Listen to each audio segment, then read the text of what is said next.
New York City, New York, Knicks. If the Knicks is in the Mecca, yeah, let me hear you give it up. The Knicks is in the Mecca, yeah, let me hear you give it up. The Knicks is in the Mecca, yeah, let me hear you give it up. The Knicks is in the Mecca, yeah, let me hear you give it up. We back, we back, we back, we back, we back. This is New York City, home of the Knicks, baby. Yeah, we back on track. The Mecca's going crazy. Rim rocking, shot blocking, ball. We are not stopping, aiming at that chip with a bullseye on the target. It's been so many years, that's how bad we really want it. From the city to the garden, we all be blue and orange, and everybody starving. Hell yeah, hungry for a ring. Got a team full of hungry hoopers, all going in. We back. Oh yeah, we back. Let me hear you give it up. The Knicks is in the Mecca, yeah. Let me hear you give it up. The Knicks is in the Mecca, yeah. Let me hear you give it up. The Knicks is in the Mecca, yeah. Let me hear you give it up. The Knicks is in the Mecca, yeah. Let me hear you give it up. We back, we back, we back, we back, we back, we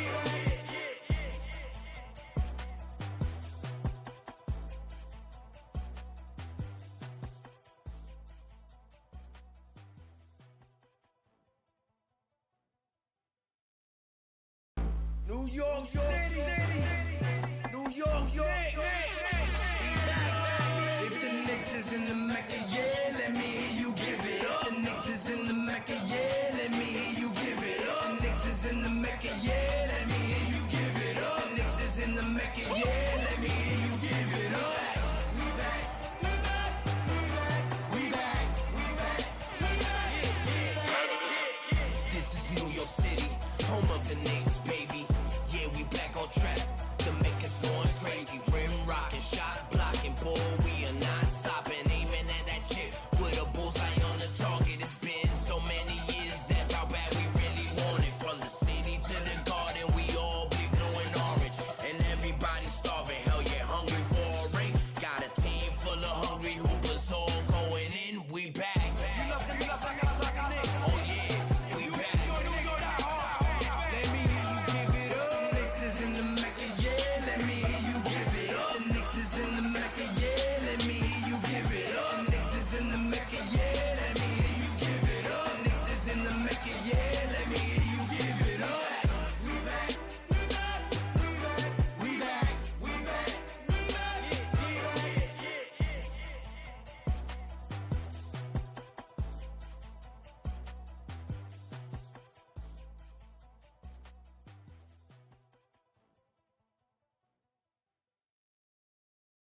New York City, New York, Knicks. If the Knicks is in the Mecca, yeah, let me hear you give it up. The Knicks is in the Mecca, yeah, let me hear you give it up. The Knicks is in the Mecca, yeah, let me hear you give it up. The Knicks is in the Mecca, yeah, let me hear you give it up.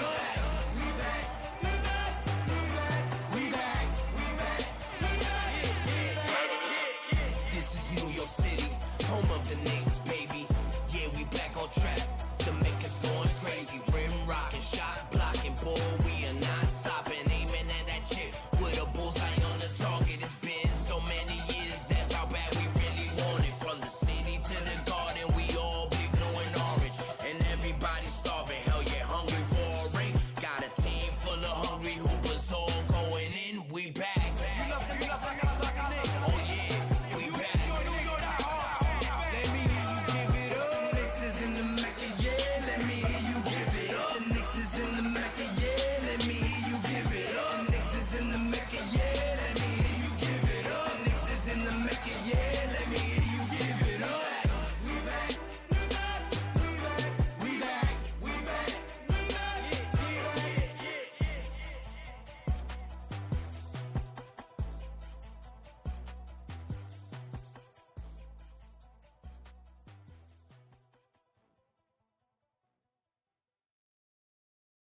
New York City, New York, Knicks. If the Knicks is in the Mecca, yeah, let me hear you give it up. The Knicks is in the Mecca, yeah, let me hear you give it up. The Knicks is in the Mecca, yeah, let me hear you give it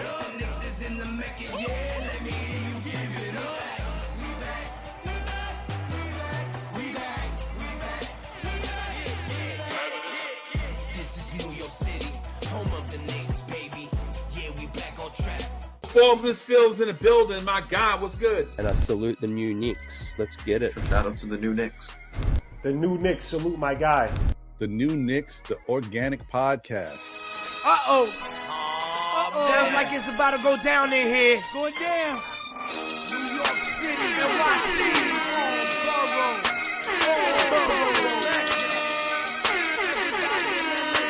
MSG stand up. Brooklyn standing in the Bronx. Manhattan, Queens, what you want? We want the Knicks. We want the Knicks. We want the Knicks. We want the Knicks. Brooklyn standing in the Bronx. Manhattan, Queens, what you want? We want the Knicks. We want the Knicks. We want the Knicks. We want the Knicks.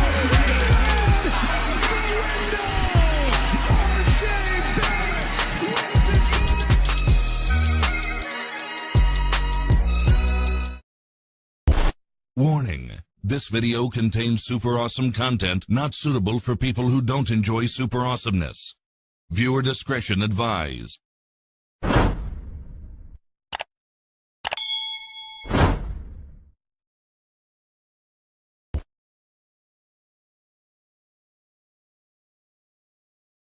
Hello, que mi gente. You know what it is. You know what it is. We back at it.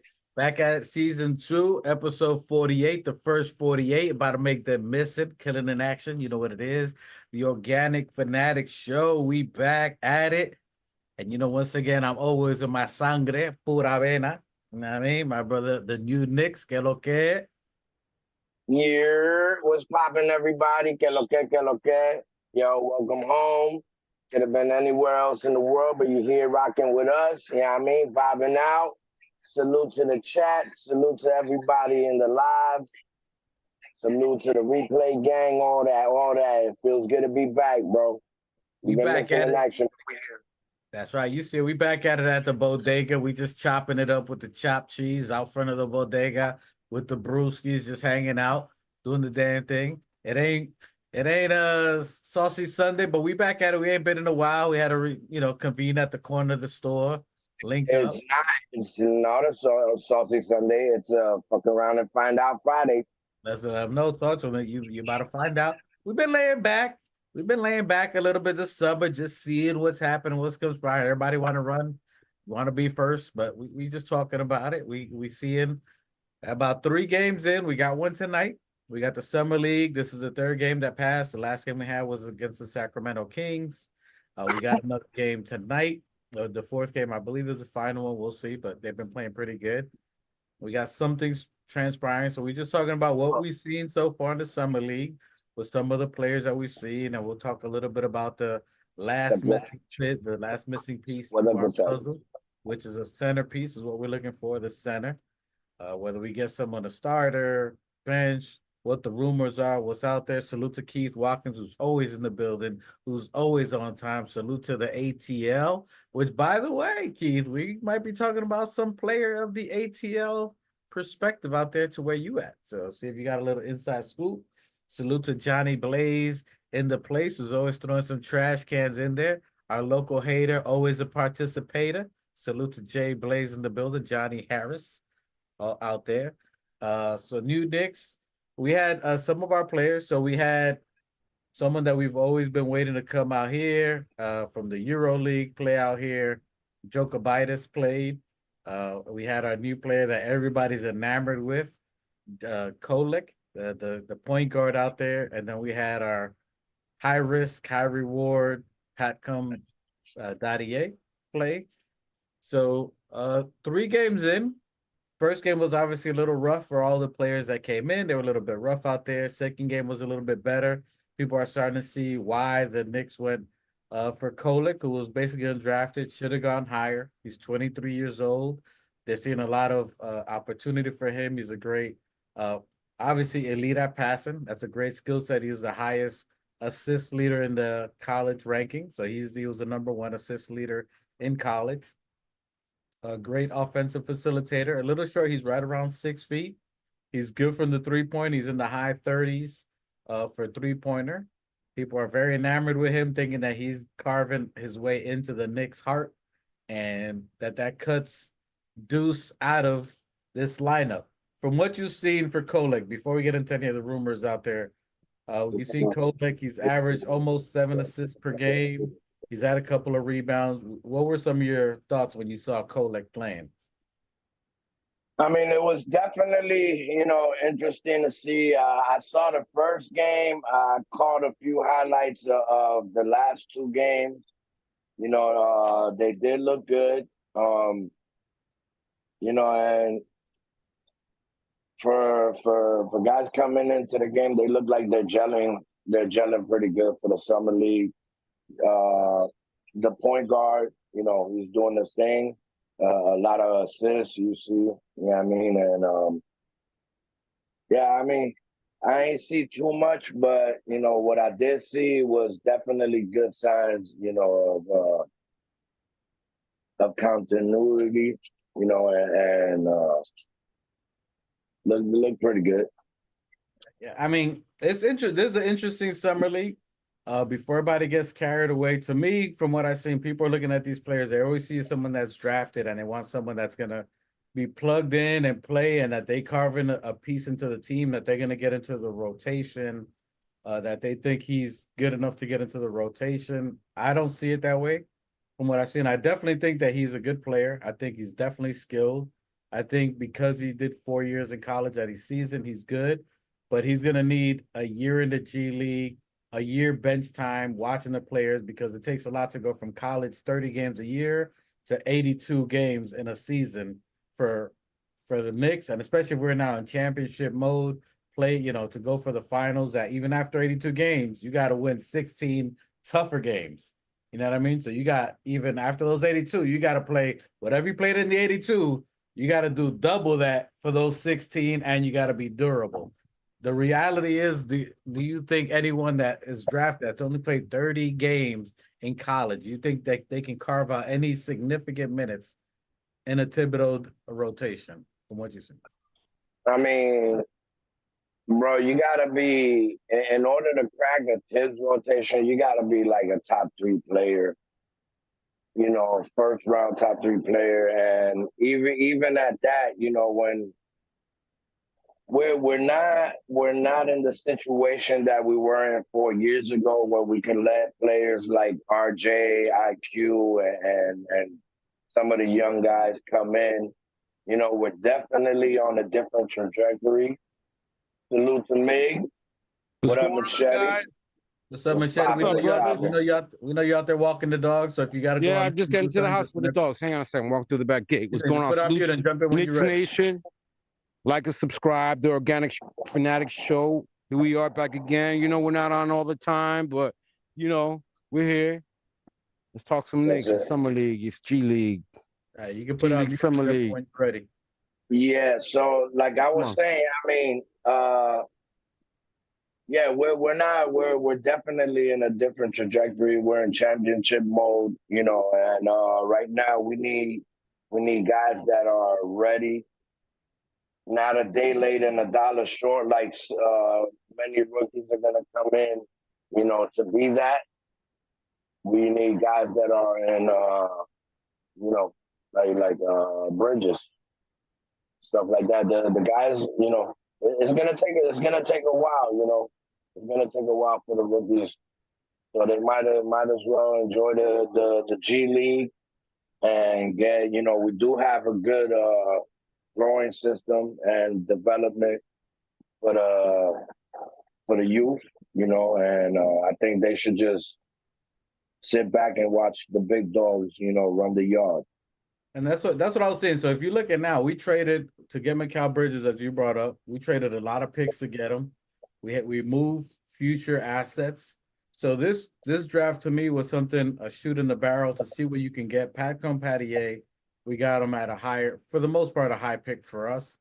So that was a high risk, high reward, someone that you can invest for the future. Someone who's 18. The kid is 18 years old, 6'7". He's got talent. He's got a skill set. You want to see, does he have a motor? Can he get in? Can he adapt to the game? You see he's hungry. You see he's motivated. I like that pick for a future pick. So 2-3 years down the line, crack the rotation, maybe even a high, elite. So he has a very high ceiling, in my opinion. 6'7". He got handles. He can move. He's been looking very good in the last 2-3 games that I've watched with Pat Compatier. He's starting. You're looking at him at being aggressive. His feet look good as far as movement. He's doing good defensively. He's very aware of position wise. He's getting beat some. I mean, the first game he was playing, you put him against Brandon Knight from Charlotte Hornets, who's a second-year player, who was the number 1, number 2 player drafted in the NBA, who was trying to cook him, and he did pretty good against him. Obviously, Brandon Knight, a top 2 pick, has a year under his belt in the NBA, has some minutes played in Charlotte, so has some NBA experience. He did some work on Pattier, but he did good. Pattier did pretty good on him, defended him pretty decent, respectfully, and played well, especially on his first game ever in NBA Summer League. That was good overall. I like what I saw from him. I mean, the kid has like 3 more years to grow. You don't know, he could shoot up another 3-4 inches, or and he does have some nice upside. You know what I mean? And he's in a good. Go ahead. Now, one thing about the front office, the front office knows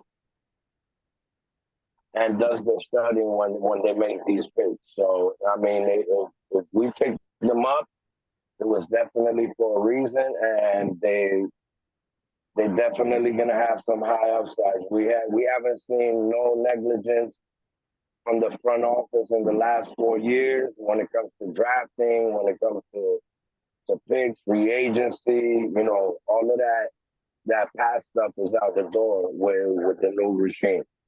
And that goes to say, like, going back to the Macau, that they gave a lot of picks away, so we don't have a lot of future assets. So you try to get someone, the best possible talent that you think could develop, that can give you a high ceiling later on in 2, 3, 4 years from now. So they get Pat Compatier. So in 3, 4 years, while this win now team that we got now, essentially, when they start dying down, this kid could basically take the bull by the horn at that point in time and be like, yo, I'm the dude, give me the rock, I got this. You know what I mean? I mean, when he was drafted, a lot of people thought he was gonna go back to Europe, and I did like that little stance that he had. He was like, no, I'm here to stay. So you see good signs from him, you know what I mean? You see a dog in him. Yeah, that's big for him to even say that. Like you're saying, for him to be like, nah, I want to play. I ain't trying to go to Europe. I want to get this NBA experience. I want to play whoever you're gonna put me in. I'll do whatever. Put me in the game, coach. whatever. Put me in the game, coach. Put me in the game, whatever it takes. You want me to dive on the floor? You want me to come off the bench? Whatever it is. And I think that was really good. And for him against NBA caliber team players. Listen. He knows this. He knows the team and the city that picked him. He definitely listen. I'm in New York, baby. I'm in New York. He's in New York. He ain't trying to go nowhere. He's ready to make his name ring bells. You know what I mean? And you like that kind of attitude. Yeah, and he's seen the team. He's seen what the team was, the type of effort they play. I want to be around it. I don't care if I'm at the end of the bench. I don't care if I'm bringing in the towels. I want to get the garden experience. I want to see what these boys do.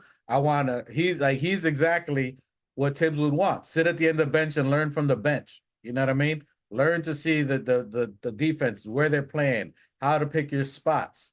So I definitely like Pat Compatier. I think he's got a high ceiling, and he's in a situation that, had we been in a better situation, Kevin Knox could have been something like this. He's about Kevin Knox size, 6'7". Kevin Knox was 18, but Kevin Knox was thrown into the fire with 5 coaches, 17 and 60, whatever. You know what I mean? So it was not a great situation for Kevin Knox. But I think Pat Compatier is going to do well. He's got great leadership ahead of him. We got a winner in Jalen Brunson that he can learn from. He got a whole bunch of winners, from the Nova Knicks that he can learn from, seeing what Jalen Brunson did. Good. And that's why I like these picks. Yeah, I mean, especially with the umbrella that they're under. Yeah, I mean, you do have a squad that's with unity. Yeah, I mean, brotherhood. So they're seeing all aspects of how to build a real culture. Yeah, I mean, so I mean, yeah, it's gonna be definitely something good for them to see how a dynasty is built from the bottom up and grow with it. From his aspect, I'm good. I think he's a future of the Knicks, whether trade or anything later on, or he can grow with the Knicks. I think he's cemented his spot for the Knicks for the future. Get G League minutes. I don't think he's going to be mad about that because he's going to play against real NBA competition compared to being in Germany and the other leagues that they have out there, where they might not be as skilled. Like even the people now in summer league, these people are trying to get a roster spot, so they're not trying to, just play light and just they trying to hustle. They diving, they scrapping. They gonna foul you. Summer league, you get what, 8 fouls, 9 fouls? They trying to use all of them. They trying to get into a team. So Oh, he's listen, everybody's definitely trying to crack that rotation in order to get that bag. You know what I mean? And even if not here, I mean, they're playing for any team. You're auditioning. Well, even if you're not going for the Knicks, if you're playing in the Knicks summer league uniform, you can get picked up by somebody else. So they're trying to get into the game. Johnny, calm down, Johnny. It's still early out there, but for sure, I like Pat Compatier. I think Jacob Toppin, you saw him game one. You're not really seeing him anymore because he's basically solidified on the bench. If anything happens, he dove, he was aggressive, he was saying the right things. I don't think he really has much to worry about. I thought he'd be playing 2 or 3 games, but I think they're trying to audition their pieces, which we'll get to that. Any other thoughts on Joker? Not Joker. I want to hear what Machete got to say. You here with us? Are you in a place to talk about Pat Compatier, or are you still headed to the crib? There he is. What's up, bros? Hang on, man. Let me change my setting, man. Yeah, Let me change my back bash. We'll get to you. Hey, no, but what's going on, people? No, I'm like what I'm seeing in the summer league. It's just G League. These are just the G Leaguers playing right now. It ain't really a big deal. We're just showcasing the guys who are gonna play basically maybe summer league, maybe definitely not gonna play for Thibs. Not this year. So ain't really like a big deal. Everybody calm down, but I ain't like what I'm seeing from Pacom Dadier. The kid is huge. He's only 18.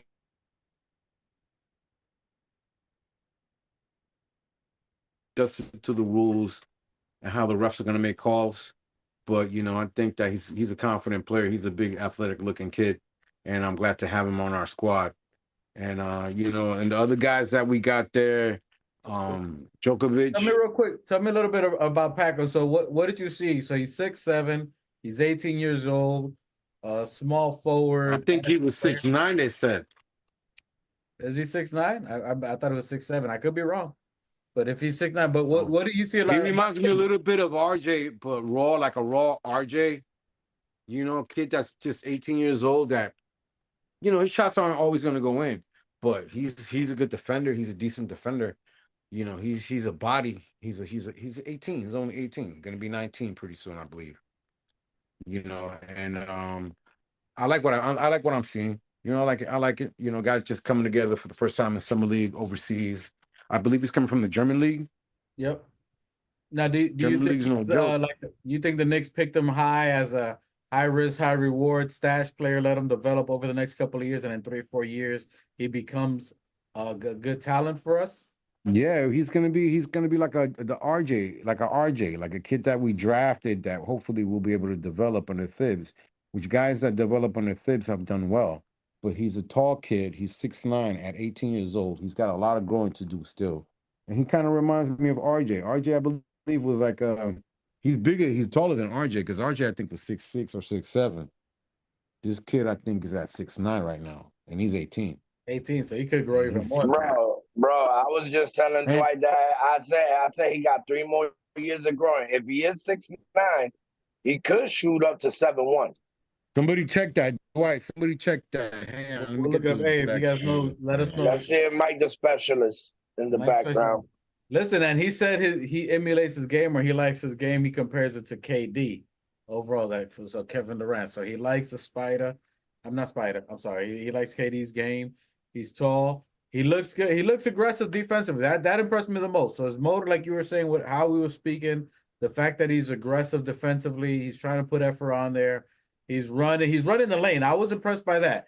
He's running when they're making a steal. He's running the lane. He's finding other players. So he's not just trying to be greedy. But he also showed a couple of plays where he's confident, where he had the ball, where he took it a little crossover, found his spot, picked it right to the free throw line, and then hit his shot. So there's some shots that I seen him make and some playmaking he did that he looks confident in his game enough to know to say like, yo, they picked me for a reason, and I'm gonna show my skill set. I mean, it's just like you guys said. I mean, he did play for Germany. So, I mean, you got to understand these European kids play professional at a young age, maybe from 14, 15 years old. They're already playing. They're already playing with grown men. You know what I mean? Yes, it's not NBA level, but I mean, basketball is a worldwide sport, and they have talent and guys that are aggressive and do have skills. You know, in certain places, and Germany is definitely one of them. And the position where he's at, you got to give him 3 years because he's going to be in a OG Anunoby, Mikal Bridges. He's going to be playing in those positions, so he's not going to get burn time for a little bit. But yeah, unless he becomes this dude, which he can definitely be, he can definitely become that guy. And you know, again, if he grows and becomes a power forward, small forward, you're gonna find minutes for him. If you're that dude, I like him, Jacob Toppin, you know, a younger athletic. You know, when these guys get older, that we have young athletic players, multi-talented players, Jacob Toppin, dunk, reach, steals. I like what I'm looking at there. Let's talk a little bit. I definitely like the guys, you know, that are in the G League growing together because you can see them all, you know, gelling and coming up after those few years where they can crack some rotation and they can have the same chemistry as the rest of the squad, you know. Big facts. Machete, anything else on Patcom? Or are you doing research? I'm pretty sure you're looking at research for Patcom. Well, in other news, I'll keep it moving. So besides Pat Compatier, so I like him. I like him for the future. I think 3 years from now he's gonna be a bad man. I think 3 years from now he's gonna be someone that is gonna fight for minutes. Could be next year, but I think he needs maybe at least 2 good years learning the NBA speed, which he said it even in the first game. He said the NBA speed was the first thing that shocked him getting used to. So I said good year, 2 years under his belt, and then he's gonna probably be somebody. Jacob Toppin, we know he's going to be at the end of the bench, but he's solidified his spot. Now, the enamored, which we spoke a little bit about it, Just Knicks, salute to Just Knicks, Keith Watkins, Johnny salute Harris, to the chat, live gang, replay gang. Just Knicks says Kolek Hive, which apparently there's a Kolek Hive. The kid that we got, there is a movement. There's a movement for this kid. This kid is a young guard, which people love guard. He's a shooter. He's good on threes. The second game he played, he had 26 points. I want to say 7 or 8 assists, and he had a game winner. We were close to the game. He won the game. He's got moxie. He's got a little toughness in him. He still doesn't have, obviously, NBA defense. He's a very good guard. But there's 2 things. So there's a Kolekov. Just Nick, tell me what your thoughts, but there's a movement that people are saying like he's earning his way to a rotation. He's either earning his way to a rotation spot, which I doubt, right? At least for this year, or he's earning his way to be so good that another team's gonna want him and we trade him. Well, I mean, if you're segueing into the news that we got yesterday from Ian Begley and that we heard Raw Hebrew speak about, talk about is that we're taking a look at what's his name from Atlanta? All right, let me bring that up for Capella. So before we go into that, I'll let you finish it up on there. So besides Kolek, so what we're looking at in Summer League, we're looking at talent that we have. We're obviously exhibitioning them, basically showing them to the world to see, is this something you're going to want?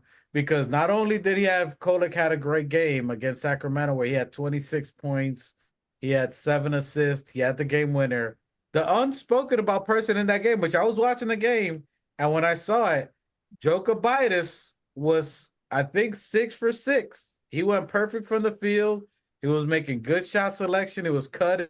He was finding. He was slashing. He's another good person that looked really good. He looked poised. He was making the right shots. I think he went perfect from the field in that same game and wasn't talked about. Kolek is starting, so I think they're exhibiting and showing him. But you're talking about Joker Biter, so we've been waiting for to come over here, who has experience from overseas, and then he comes over here and has pretty much a perfect game. Maybe not 26 points, but you can see both of them jockeying and fighting for position. Both of them He's are a center, right? No, He's a he's a center? point guard. No, Joker Biter is a point guard. Okay. He's a point guard that he played for Lithuania. And then now that they're out, because Puerto Rico, salute to Puerto Rico. Que lo que, mi gente boricua. Puerto Rico Get took Mikey in the Lithuania background. out. To Puerto Rico took Lithuania out. We got a salute to my small island people, the Borinquen Tainos out there. Hey, they took over. This is the first time that they're in the Olympics since I think 2012. It's been a while since they've been in the Olympics since Carlos Arroyo, and ironically he's the coach for Puerto Rico right now. So salute to Carlos Arroyo and Team Puerto Rico for beating Lithuania out, and now they are in there. So salute to the Puerto Rican people. Que lo que? They doing their thing. And hold on, Just Nick says, bro, why trade him? The bench suffered when we didn't have a playmaker. And I'm not saying that they will trade him, but you got to look at what they're looking at. I like him. He's a Nash-esque. To me, he's a Scott Skiles type of player, a very highly skilled bench player. And I agree with you, Just Nick. I'm not saying that you trade him unless you fit a need. Right now, we have a need for center, whether it's starting, which I think Mitch has enough time to become the starter. He's recovered. He missed 2 months as part of the season. He should be healed now. He looks healed. He's walking around, traveling. There's still about 4 months before you get into shape, into game shape and things of that nature. So I think those are the things that you're seeing Mitch get into shape. He more than likely could come into the season as our starter. So I think Mitch could be our starter. You give this kid the highest contract ever from someone at the draft position that he's been in the history of the NBA. $9 million right off the bat, 4 years, which is a phenomenal contract. He's a good guard with a good skill set. Not saying you trade him, but if you can fill a need, you're gonna trade him over and get him. So it's not that you don't. If he was really that good, if he was fighting for a position, we wouldn't have gotten Campaign. If we're gonna be honest, you get Campaign, who's a veteran, close to 30. He's been in a lot of games. He just gave us the business. If you look at Campaign, who we just picked up, he was cooking us in Philly in the last playoff series. He's the only reason that Philly was in the series with us. He got in there and he started doing this thing. And he was yelling at his coach, play me. You need to play me more, because he was giving us a business. So you're going to get, if Kolek is that dude, we would not have gotten Campaign.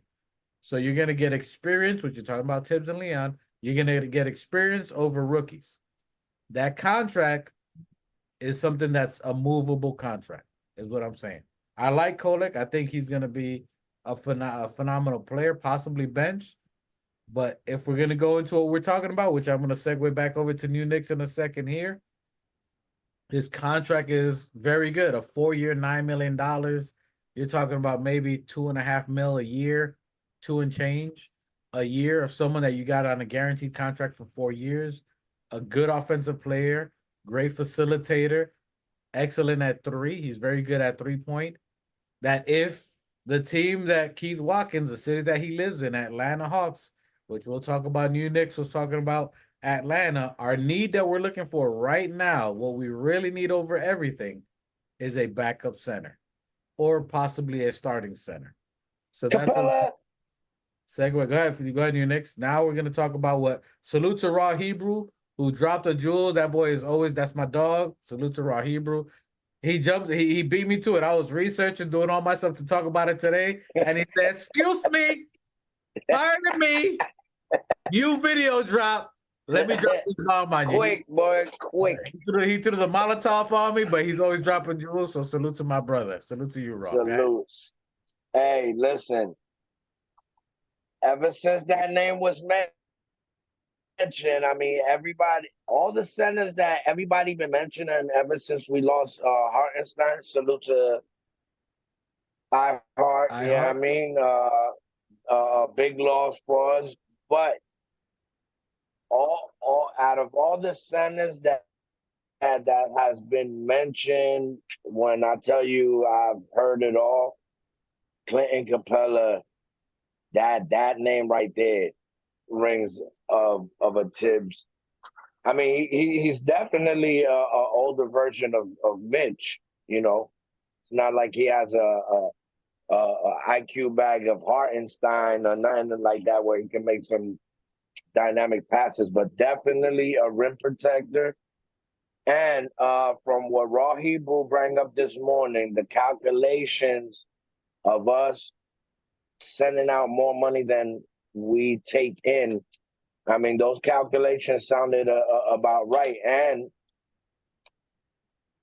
the calculations that he gave is us losing Sims, us losing Kolek. Precious, Oh, and Simons. also Coleman, So to and also the contract of RJ. to recap what Raw was saying today. Salute again, Raw Hebrew Remnant. If you're watching us, definitely subscribe to this channel, Yeah. which you probably already are. Like and subscribe. Go to Raw. Even though he don't say that, but Raw, what he was saying today, which again we were going to break down centers. They looked at Clint Capella. Clint Capella's 30 years old. He averages a double-double. He's a rim runner. He's not an offensive threat. He's usually about 57% from the field, so he's usually in the paint, i.e. like a Mitch. He's like an older Mitch, which I think he can help Mitch overall, but he's making about $22 million. If you trade Colex 10 million or 9 million, what he's making for 4 years, which is about 2.5, you get Sims 2.5. And if you do a sign and trade for Precious Achua, which we want Precious is 6'9". He's the same height as Sims. Atlanta looks like they're basically in a rebuild right now. They've been talking for about 2 years about trading, Trae Young. So that could happen. They can get some assets from there. They can just go young. You get a Kolek, who's something like a Trae Young light without so much usage, someone who can facilitate and get the other players. Their Jalen Johnson that they got. There are other young players that they have that can get them rebuilt, restarted, and you got a good young, semi-young, 23-year-old player that can facilitate and get that team running and get those young players going. You get a Precious Achua who's 23. You get a Kolek who's 23. You get a Jericho Sims who's 23, 24 years old. Jalen Johnson who's young. So you basically start a pretty quick rebuild for Atlanta, and then that helps them out overall. That gets us Clint Capella with $22 million. That he has one remaining year on there. So you have one year with Clint Capella. You see how he fits for that 1 year. Does he help us? Do we give him a contract renewal? Again, he's 30, so you're not going to give him a big contract. You see if he fits. If he fits for this year and he helps us and he does well, great. Maybe we give him some kind of extension, or you free up that $22 million at the end of the year, and now you still got cap flexibility, and then you can still get a superstar or someone else at least in the $20 million range. So flexibility wise, that counts. Because we're almost hard cap, we can't trade any of our own picks. So the reason you don't see the Walker Kessler name as much out there is because the picks that we can trade are the ones from other teams, the Detroit Pistons, the Milwaukee, the Washington, the picks that we have that aren't as desirable. So which is why Danny Ainge wasn't like, oh, let's make this trade, because they're probably not going to convey like how our picks would. So that's why you see people. We're talking about that. We're talking about Danny Ainge. Yes, he's going to want something that's going to be in the highs. If he's not getting a fleece deal, he's not budging. They're not going nowhere. They're not in a rush to rebuild or destroy. He's fine playing where he's at, right in the middle. You know what I mean? So he's definitely not budging unless he's getting a fleece deal. And Walker Kessler is a good young talent. He's very good defensively. He's on a $3 million year, so $3 million a year. So yes, that would help us under the cap. young talent who's pretty durable, a very good defender, played on Team USA, who's got some upside. He would fit well. You're gonna have to pay him in about 2 years anyway. But again, the fleece deal, that you're not gonna go for that. So they looked at it. If they haven't got him already, they've already kicked the tires. They made their best offer. Danny Ainge rebutted, and we out of here. And we out. You let that ride, see if he can get anything better. If he can't get it, and he's already turned down first round picks from other teams. So that's out the door. So we're looking more than likely for a veteran player, which you're talking about Clint Capella, who would fit the case. We'd obviously want Precious, but Precious is a little undersized. He's 6'9". Against these other playoff teams, I don't know if he can fit. We'd like to sign Precious, but how much do you sign him for? Speaking of Precious, do you think he wants too much? Do you think that we're waiting to see if other teams give him more money and he comes down off the price that he thinks he should get? And do you think we're looking for the sign and trade offers from what you've seen? I mean, the only way I see the Knicks opting out of Precious is if they can orchestrate a deal like the Capella deal. But to me, it's kind of I'm not. I'm not gonna say his ass backwards because yeah, Clinton Capella is definitely a better center than Precious, you know. But listen, Precious is a warrior and he definitely plays his part. I think he brings chemistry and all of that, but I think the front office is definitely hasn't jumped the gun because they're waiting for all options to be, you know, maxed out, which right now we're in a position where there is no center talent, you know, it's basically all gone. So And let's think about I this. mean we did it let me just say we didn't even see the front office going after campaign. I haven't heard nobody ever say, "Oh, front office." So we cannot predict what the front office is going to do at all. And for that campaign pickup, just real quick to touch on that while you just touched on it. The campaign pickup, I think, was very good. You got him for a vet minimum, which we had vet minimum money. And then people were like, yo, is he going to take whose place? He's not going to take anybody's place. He basically replaced Alec Burke. You replace Alec Burke for 10 million to 3 million, who's a efficient scorer, sniper at the three, aggressive, a little bit younger, more durable, and has more skill set. So you trade Alec Burke for a campaign. Plus, campaign is going to fit the bill right now because if anybody remembers, Deuce just had surgery on his toe. So it might take a little bit for him to recover from his toe surgery. You know what I mean? So it might take a couple of months so where you get campaign to fit right in, at least for the first couple of months, to Deuce gets healed, gets back into game shape, and then fits right back into the role that Thibodeau always had for him. But where you got a good experienced player that's going to be able to help and just fit right into the role. Machete, what are some of your thoughts on campaign that you saw when you heard the pickup? Do you like the pickup? What were some of your thoughts on campaign?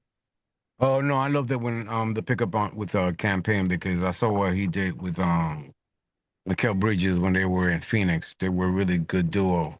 I liked them over there, and I was rooting for them when they had that run that time when campaign and Mikal and Booker and them. So, but I like that pickup. I think it's a good vet minimum for a guy who has 47 playoff games in 4 years. That means in the last 4 years, he's probably averaged about maybe 11 to 12 playoff games a year. That's great experience coming along with into great chemistry, which is going to make our chemistry with that we already have right now even better. So that's good. I really like that. And you know, you said something, Dwight, right now that really made I didn't think about till you said it actually about Deuce and his toe surgery. Yeah, like who's gonna pick him up or how we're gonna trade him? That's how I know he's staying. He's had toe surgery. He ain't going nowhere, man. He's gonna fucking relax. He's gonna heal, and he's gonna be ready for us in training camp. So I ain't worried about Deuce going anywhere. If we're gonna use him as a chip, I mean, we might have to pick up a really good I mean, from what I've been hearing, the best center out there available right now, in my opinion, for me, would be Brook Lopez. Hands down. And Brook that's Lopez, Bro, man. that boy's older. He's old He's as old. dust, my He's old, but hey, old as so it's dust. Hartford. So it's Theo. Theo's old. Theo was Who? 38. I don't know who's older, Theo or Brook Lopez. Lopez is 35. And listen, I put him I on thought there. he's older. And that's Listen, He's you get 35. He played for the Milwaukee Bucks. He's a champ. He's a 2-time champ, I believe. salute Coach Zaire. You know, he's got a lot of playoff experience, a lot.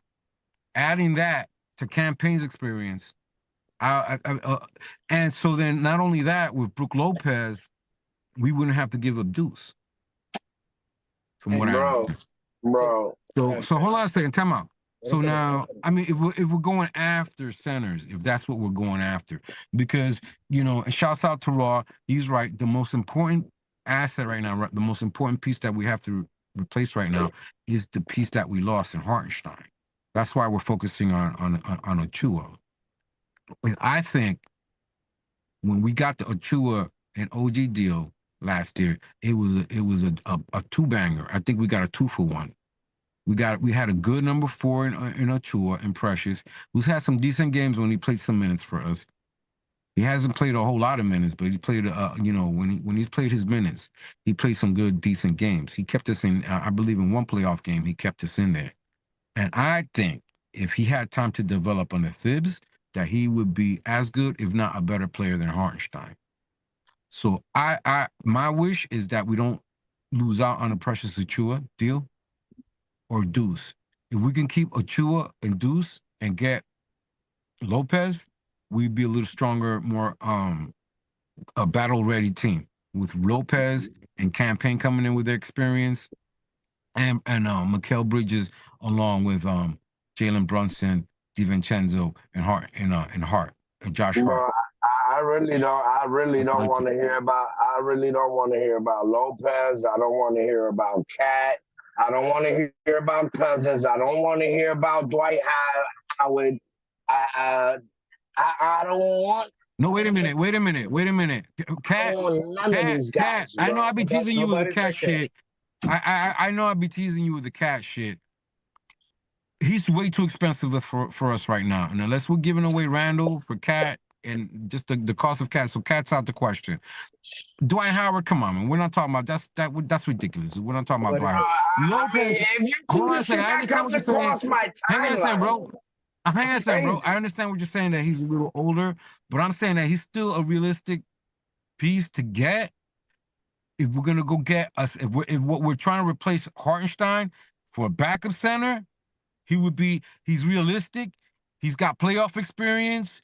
He's still a good 3-point shooter, and he's formidable, man. Other guys in the league can't fuck with Lopez, man. Lopez. If you're talking about Lopez, if you're talking about going after a realistic person, if we're trying to replace Hartenstein, which is an important piece that we're trying to replace right now, because we just lost an important piece right now. So we're trying to get a good backup center. If we can't keep Achua, who I think is just as good and not could be better than Hartenstein, under Thibs' leadership, I would like to have and keep Deuce, Achua, and if we're going after anybody that's in the market right now, of all the people available right now, I say Lopez. That's my opinion. Bro, listen, if man, I even lost my fucking train of thought, bro. While you come back to that, I don't think Precious Achua, and this is my thought, and listen, I'm on the Precious Achua. We should get him and all that. But the more and more I ponder on it, the more and more I think about it, we let him walk for $6 million. Think about that. We let him walk for $6 million. We could have given him the extension, $6 million. He's in the rotation. We don't talk about it anymore, and we have him. So we let him walk for $6 million to be a free agent. That doesn't make sense for us to bring him back. For me, I see that we have his bird rights. He tests the market, see if there's a team that wants him. If he wants more, it's pretty much dried up right now where there's not too much money he can get. There's other people that want offers, but that we use it on an aspect that we get him to sign and trade for more money, which gives us more flexibility instead of the $6 million. So it gives them more flexibility for us. So basically, we turn $6 million to more money to then do a sign and trade and get a better center or someone in more skill set or veteran, like as to what Raw was saying as Clint Capella, which I like the Clint Capella move. I think it's makes sense. And if you look, okay, you're gonna say your thought. So the veteran centers, the reason we're bringing up veteran centers, you got to look at what teams are willing to get rid of their centers or who's in a rebuild type mode. Atlanta's in a rebuild mode. They're possibly blowing up their team. Chicago is somewhat in a rebuild mode. They got rid of DeMar DeRozan. Do they get rid of Vujacic? And we're just talking. We're not saying that we want these guys. You just have to think of who would possibly be available as a center. Vujacic.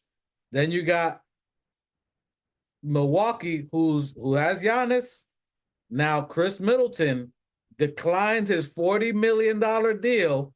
He declined. He had 1 year for $40 million. He declined the 40 to be a free agent. So you decline $40 million to be a free agent, either for a long-term deal at 33, 34 years old to get a longer deal, or you want to see if you want to go elsewhere. If he leaves, if he goes elsewhere, what do you do with this old man? You're going to have to rebuild around Giannis. Lopez is 2 years ago, he won Defensive Player of the Year. 2 years ago. He's a champion. He can spread the floor and he can pass. He's 7 feet, a true 7-footer with presence and a great defender. He fits the mold. Not saying anybody's talked about it, as Michelle is saying. I just think if you're talking about a Clint Capella, a possible, he's only got a 1 year deal as well. So he's got 1 more year. So if you're looking at a Leon deal, this is something that you can get that'll help the team. That in a year, if you don't like him, that money comes off the books. He's experienced and he's a veteran and a defender. What are your thoughts on that, New Knicks? Well, you guys are talking about it's all fine and dandy. If this was like, Jesus Christ, if this was like 4 years ago, if Mitch was a center that was fresh, you know what I mean, wet behind the ears type shit, like when DeAndre Jordan came along and helped them, you know, in a veteran aspect, but bro, like they don't fit the timeline. I can't see Lopez. I can't see Lopez running down the court with fucking with who? With Mikal, Jalen Brunson, with all these young fast guys. He doesn't need to. They need to run. They're young enough to run. He just has to. Mr. Snuffleupagus comes slowly. They got to run. They can finish. That's why I like the idea of playing Capella, because he's enough of a veteran where he has years under his belt. He's been to the playoff, but he's still in that timeline that you could see him running with the guys and giving extra effort, you know, and hustle. I mean, I don't think you can see that off of Lopez at this age. Who's the better defender right now? Right now, who's the better defender, Capella or Lopez? Capella. What? How many times has Clint Capella ever won Defensive Player of the Year? I mean, the shit. Never? Fucking Lopez is 7 foot tall, my nigga. You can't teach. Yes. You can't teach. You can't teach that. You can't teach that. But bro, listen. When it comes to activity, bro, it does not matter. It just don't sit. Like if he was the 15th man off the bench, yeah, but bro, I'm not choosing Lopez over Capella. Listen. I like Capella. I like the Capella move. Makes sense. To me, that's like, listen, Mitchell. That's like trading Mitchell. Capella is like a baby bit older version of Mitch.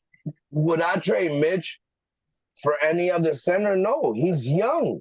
He's just no one said trade. No one said trade. No, I know, but what I'm saying is.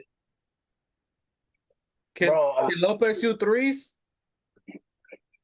And who's the better 3-point shooter out of Capella and Lopez? Lopez.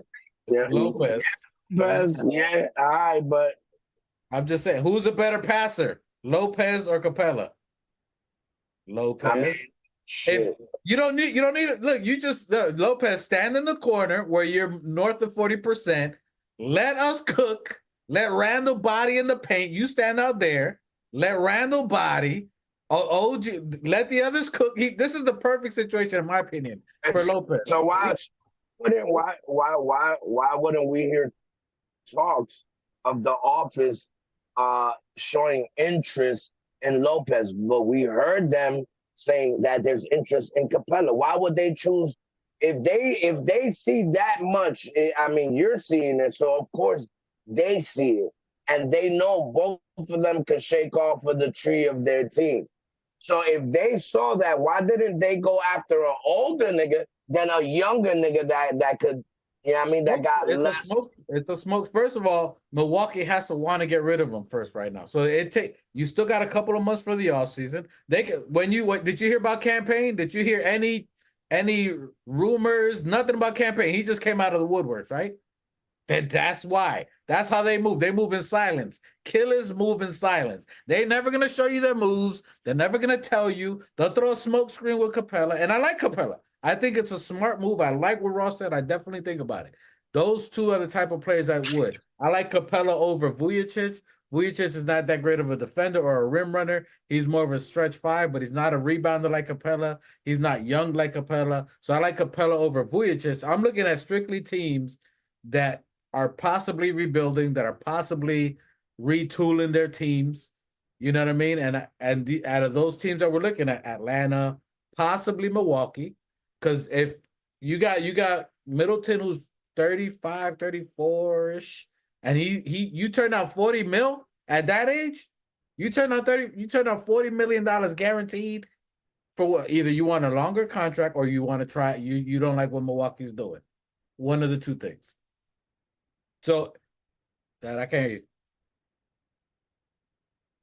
I said he's probably seen what's going on behind the curtain, and it's not looking good in Milwaukee. Which is what I'm saying. And if that's the case, you get rid of an old dude, you free up $40 million in Milwaukee's aspect. You take one L this year, let Giannis heal, and then you retool the team around him.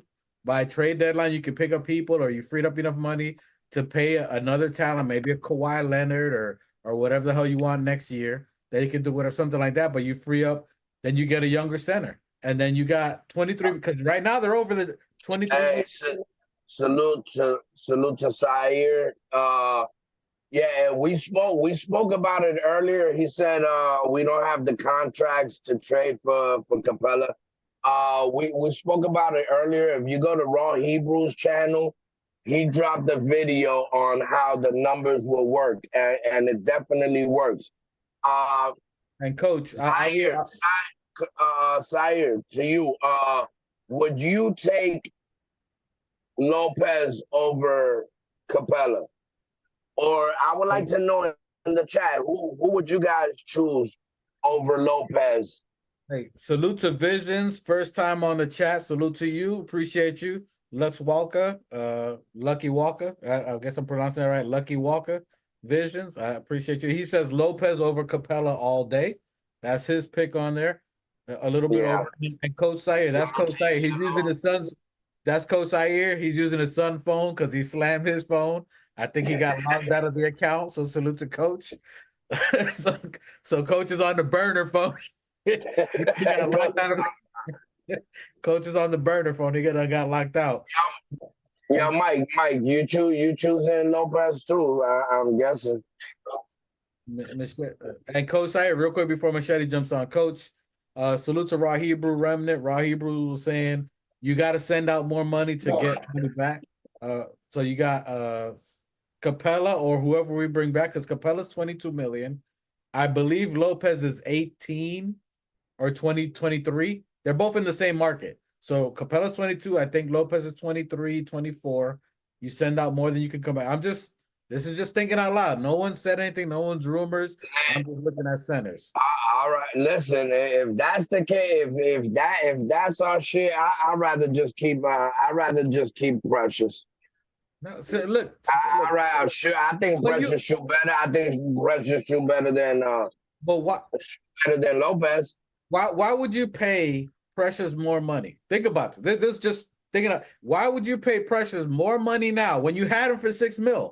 All we had to do was pay him $6 million for 1 year, and then we keep him for this year, right out for $6 million, and we're done. There's no conversation. You could have picked up Jalen Brunson's move. You could have done the McCall move. You're only paying this kid $6 million. That's almost just under vet minimum. You still could have got campaign. Listen, since we last had our pod, a lot of things have gone on with the New York Knicks organization. We re-signed Jalen Brunson. Yeah, I mean, salute to Jalen Brunson. You know,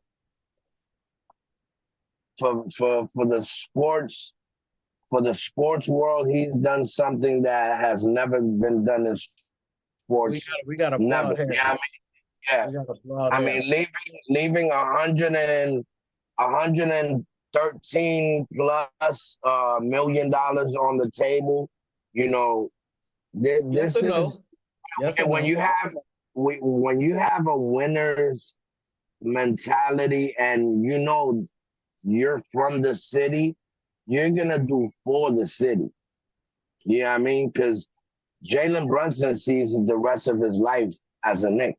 So he rather give that up and stay playing with it. You know, they bring in all his brothers. They bring in everybody he wanted.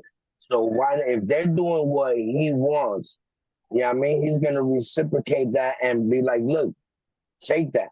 You know what I mean? No Diddy, but take that.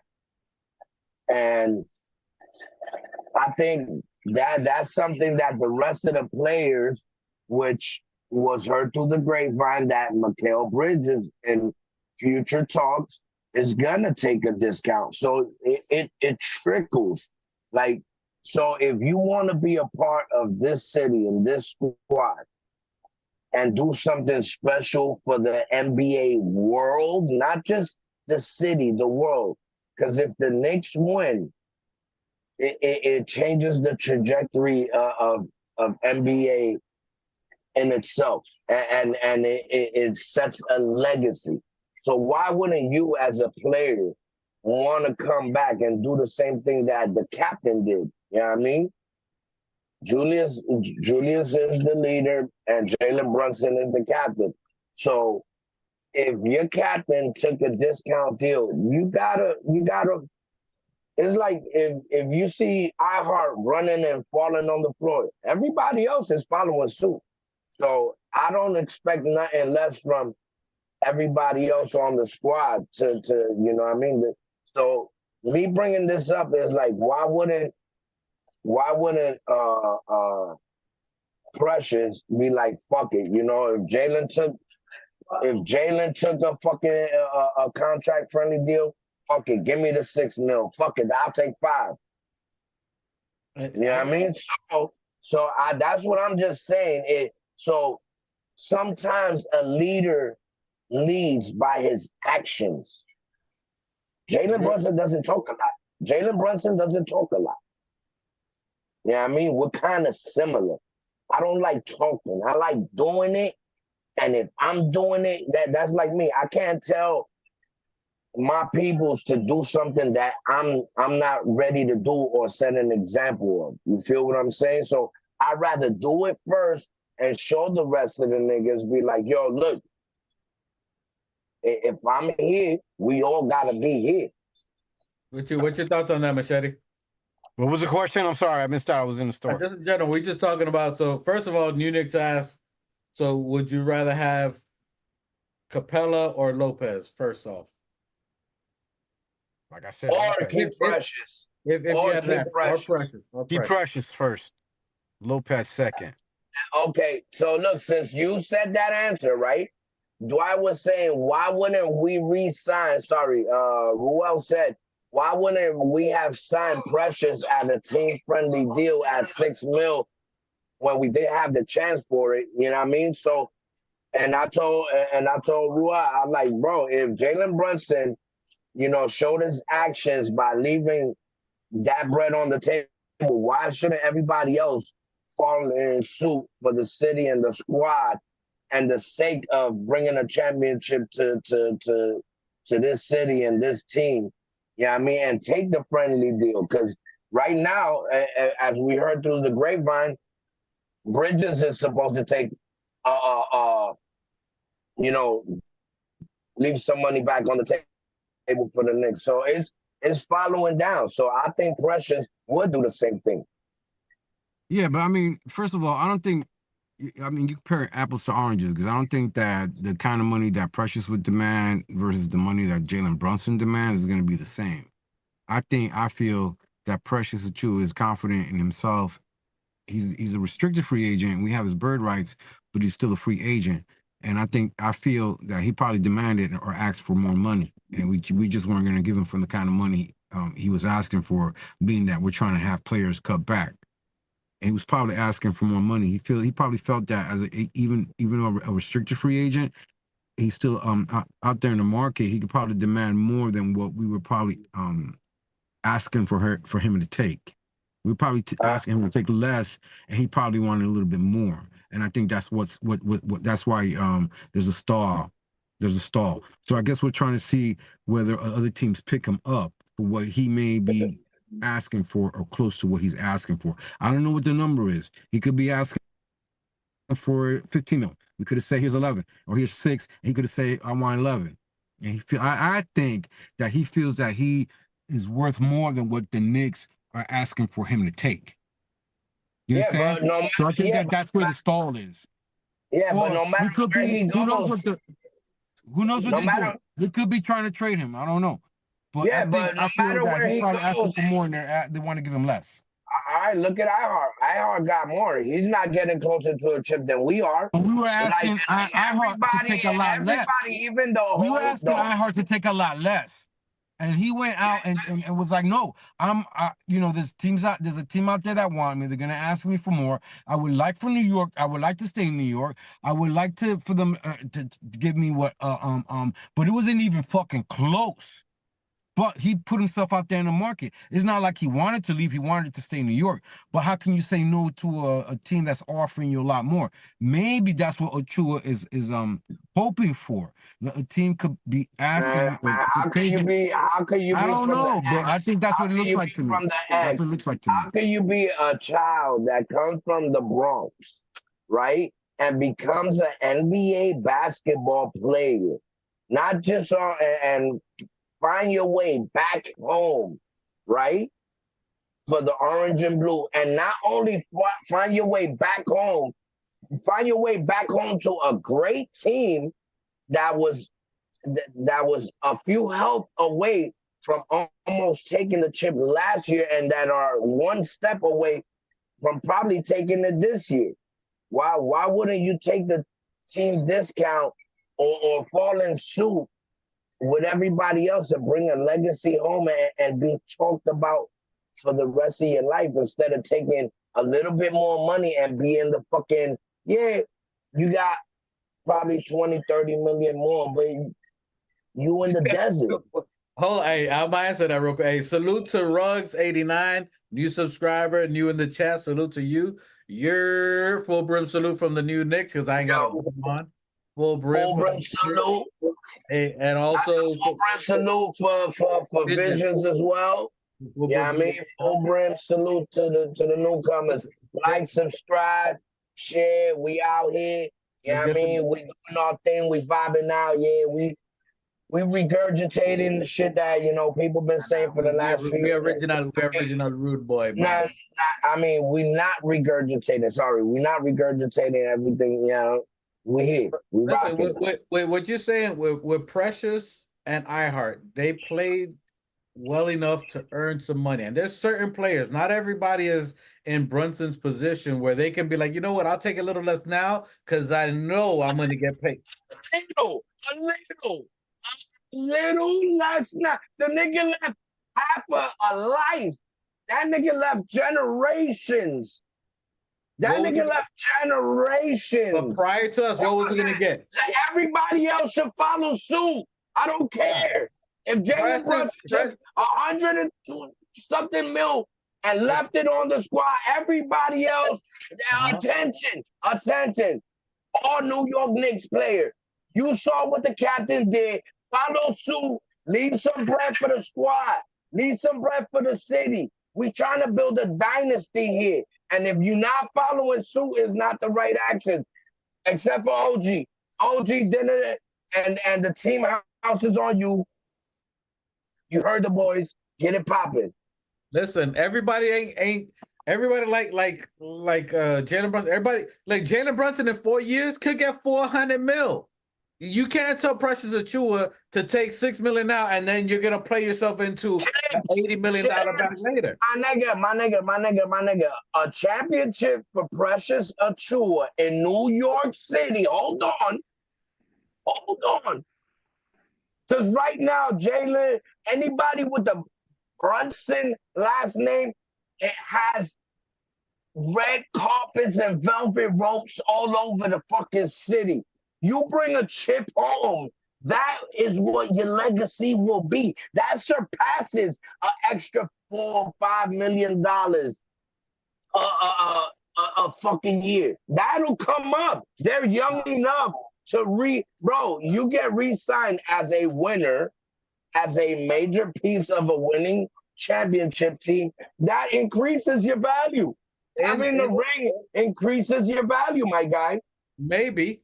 Yes, it does. For certain players. So you can't tell Precious, who's 23 now, who signs maybe a 4-year deal, who ends up being, let's say, 27, takes a homeboy discount for 4 years, $16 million, whatever. I'm just throwing numbers. $16 million, $18 million for 4 years, 3 years. Take that.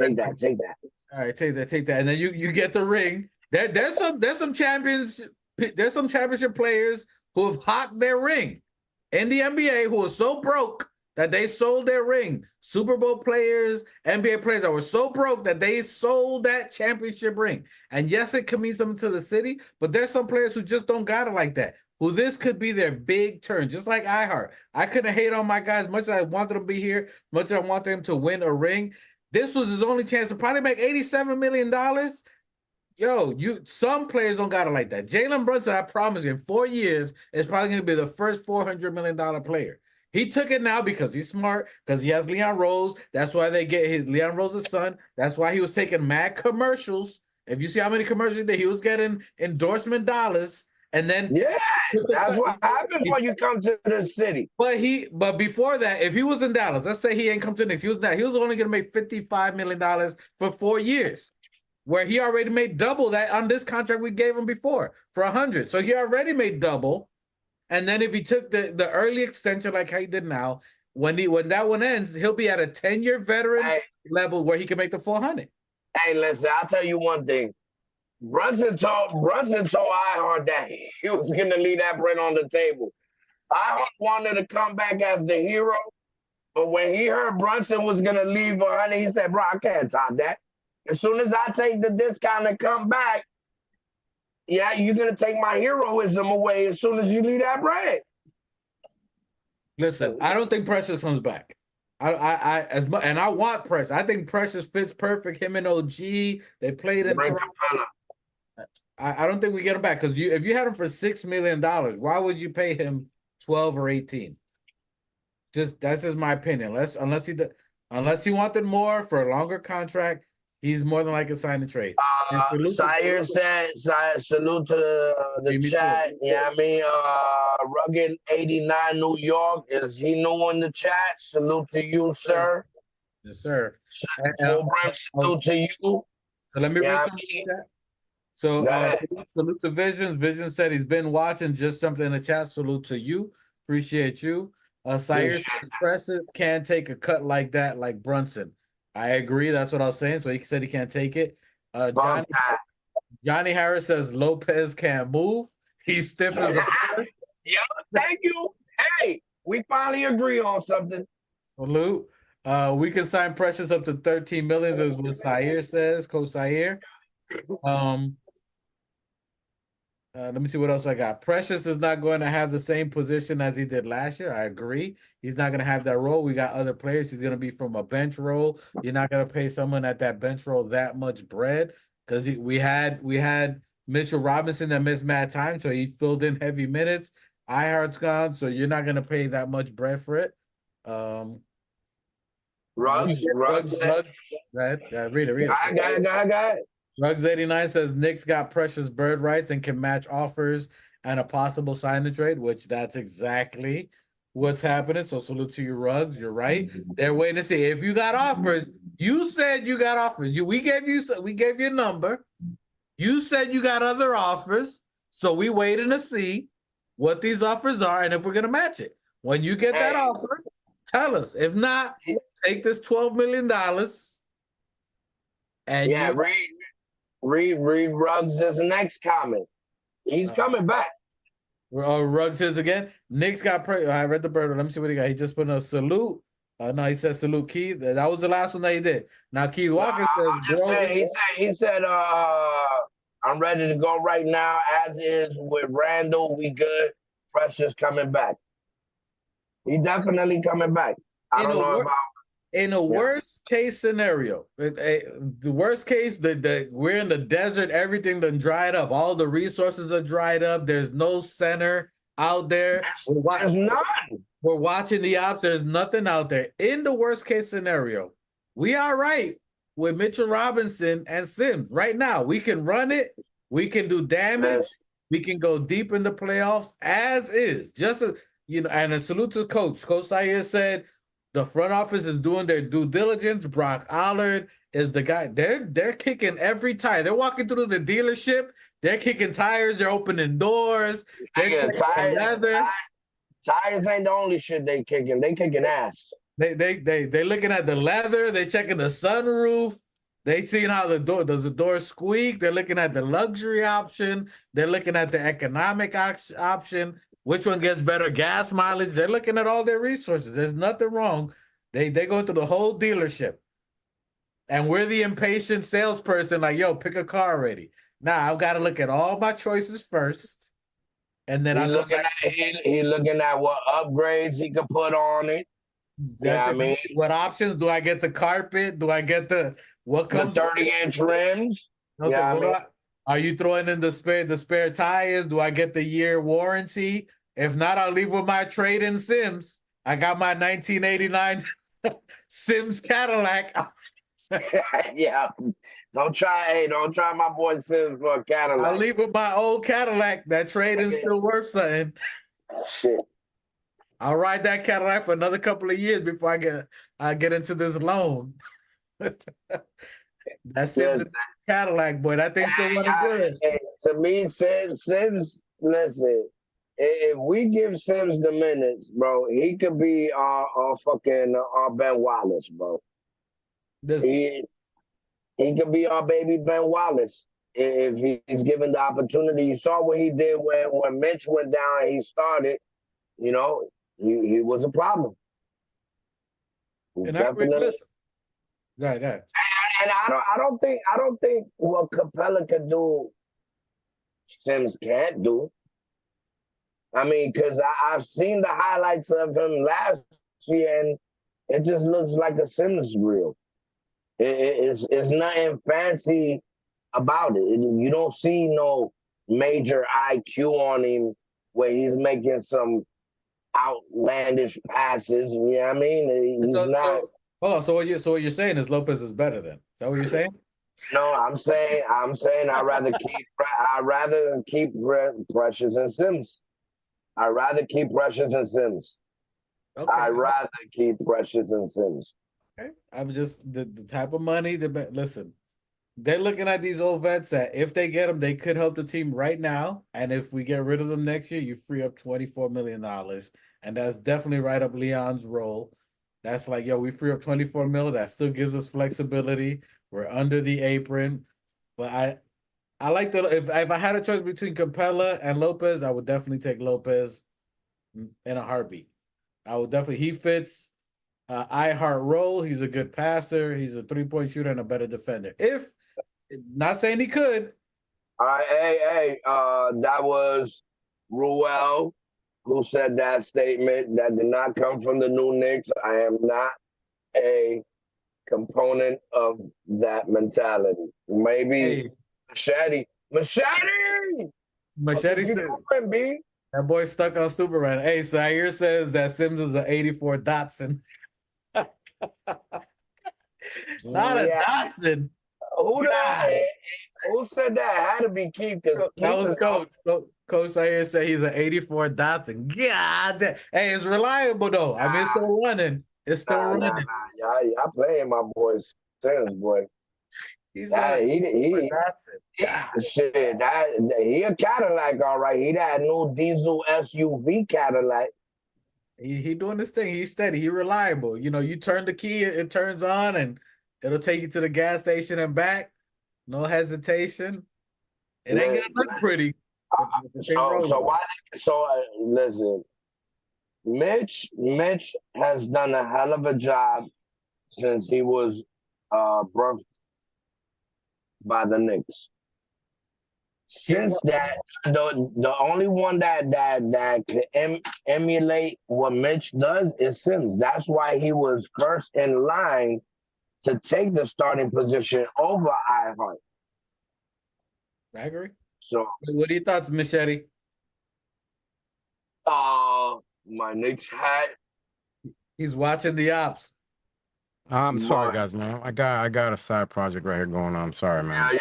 Forget about the project and focus. Now, if you busy, we got it. Don't worry about it, man. Keith Watkins says, I see Capella all the time. I believe he would fit in very well in New York, but only if we keep our current rotation. Exclamation point, exclamation point. If we keep our current, if we have to lose any of our rotation guys, I'm out. No bueno. I concur. I agree with that.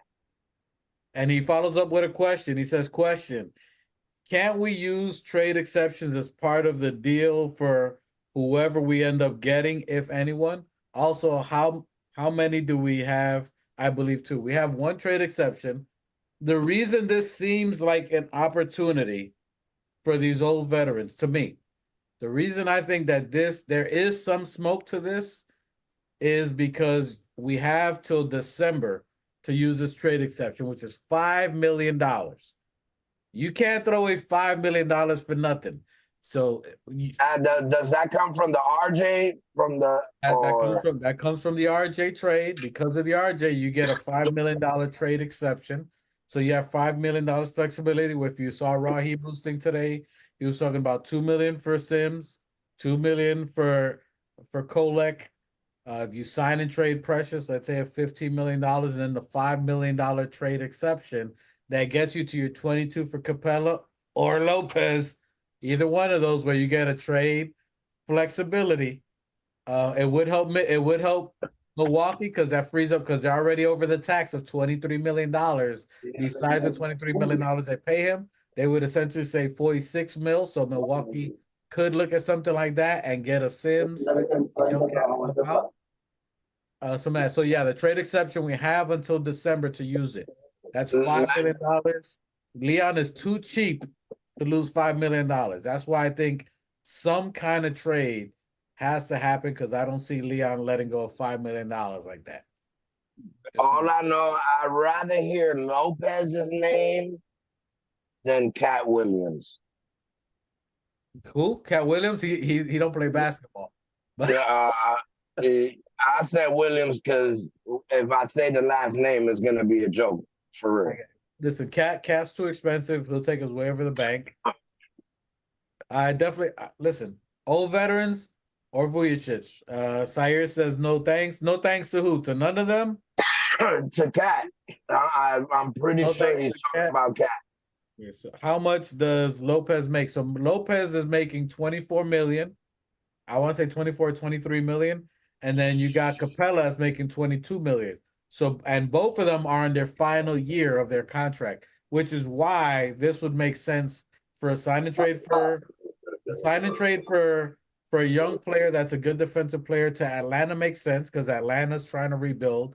They're trying to get rid of their old players. So a Precious move over there would make sense. A young, hey, salute, what up, family? What up, Black? Yeah.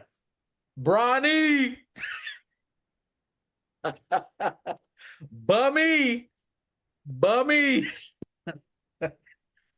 Hey, he's a Laker fan. Anyway, so salute to LeBum James. So both of them are in the last year of their contract, $22 to $24 million. A sign and trade. That sign and trade $5 million kicker would work for either one. I would think the only reason I bring up Lopez that if Middleton, who declined his $40 million final year player option for his money, either he wants a long deal or he wants to see what else is out there for other teams that could sign and move him. That's a lot of bread to leave on the Oh, table. hey, pause on the long deal. Minute deal with long deal. So that is it. Hey, side coach Side says, don't get me started, but he's winding up right now. Please, no. I'm a Cat fan. He's a Cat fan. Don't get him started. So coach is a Cat fan. He's been on. Hell yeah, we want Cat. Hell yeah, we want Cat. He's one of the protesters sitting on the side of the street, blocking traffic. We want Cat. Hey, Coach, was that you all over my timeline with that cat? Yes. Jesus Christ. That's him with the cat. No, Coach no. for sure. Listen. Coach. Hey, we need dogs. We need dogs on this side. No fucking kitty ass cats. I'm gonna say it right now. Coach is the president of the Cat Hive, the Coach fan club, the Cougar Kitties, whatever it is. He is the president of the Kitty Cat Club. He has been rooting for Cat. He's the president of Purr. He's a dude. He's the president of Purr. For the meow. He's in the meow meow club. He's that dude. President of Purr. Yo. President of Purr. No, sirree. No, thank you. Not on this channel, boy. Listen, so I don't know. I don't know about that. But for sure, the veterans, there's something with this trade kicker. I can't see us losing $5 million. I've never seen Leon Rose lose $5 million. That trade kicker, $5 million. There's somebody by December that they want to get. Even if it's for 1 year and you get rid of him. Listen, if he turns Sims, Kolek, Precious Achul, who you get rid of, and that $5 million trade dollar kicker to free up $22 to $24 million and turn it into somebody else, I believe that. He says, I'm on. See, I see. He said he's on every podcast with it. I know. We show love to all podcasts, and I see Coach in there.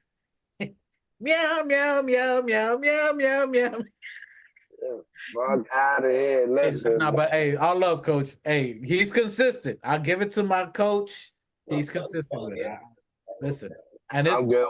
We would never, ever, ever have Cat on the team with dogs.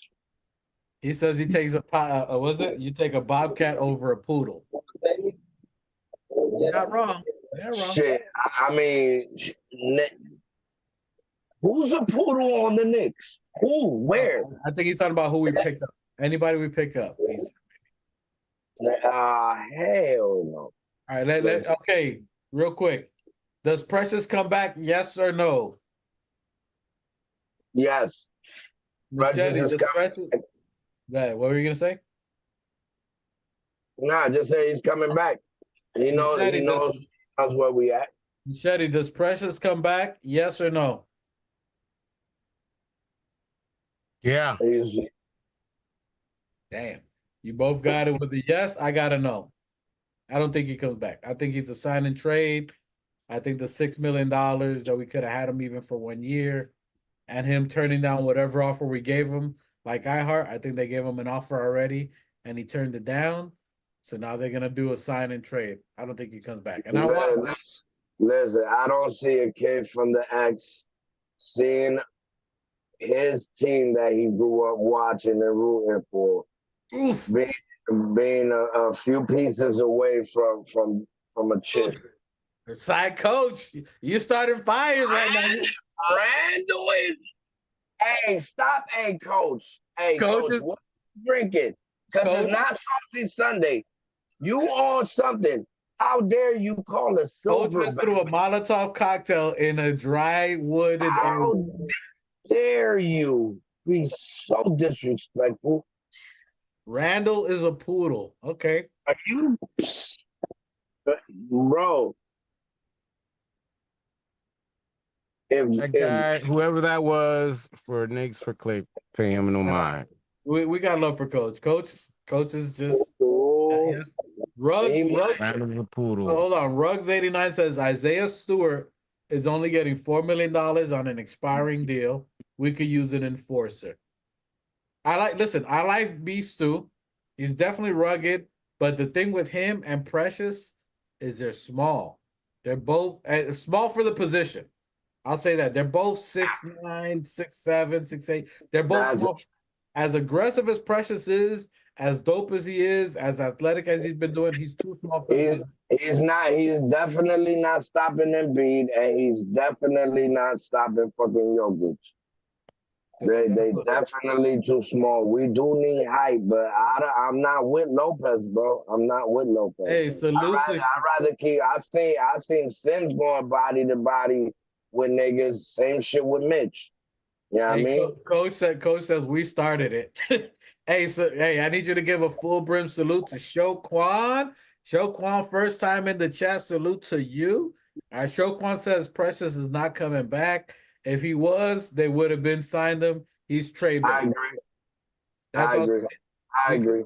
As much as I wanted, I know. Listen, they would have bring and bring him home. So we could have kept him for $6 million. We could have kept him for $6 million. But I do believe that they definitely holding him as a piece. You know what I mean?